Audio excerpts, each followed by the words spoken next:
30 days 30 snacks recipes டே 22 உப்பு உருண்டை எப்படி பண்ணது பார்க்கலாங்களா? ஒரு கப் பச்சரிசி மாவு எடுத்துக்கோங்க. இது கூட உப்பு கொஞ்சம் ஆட் பண்ணிட்டு கொஞ்சம் கொஞ்சமா தண்ணி சேர்த்து நல்லா மிக்ஸ் பண்ணிக்கோங்க. இதே மாதிரி நல்லா கெட்டியா மிக்ஸ் பண்ணி எடுத்து வச்சுக்கோங்க. இப்ப பேன் வச்சுட்டு பேன் நல்லா ஹீட் ஆயிட்டோம்னா ஆயில் சேர்த்துக்கோங்க. ஆயில் நல்லா ஹீட் ஆயிட்டோம்னா கடுகு சேர்த்துக்கோங்க. கடுகு சேர்த்து நல்லா பொரிஞ்சிட்டோம்னா உளுத்தம் பருப்பு, கடலை பருப்பு, காஞ்ச மிளகாய் கொஞ்சம் அளவுல இதில் ஆட் பண்ணிக்கோங்க.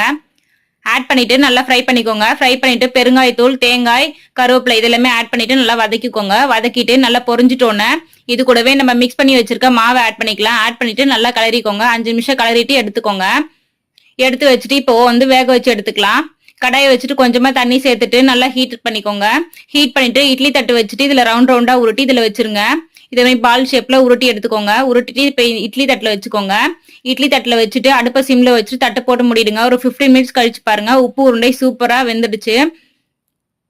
பாருங்க இவ்வளவு சூப்பரா உப்பு உருண்டை ரெடி. கண்டிப்பா நீங்களும் ட்ரை பண்ணி பாருங்க. நம்ம அடுத்த வீடியோல பார்க்கலாம்.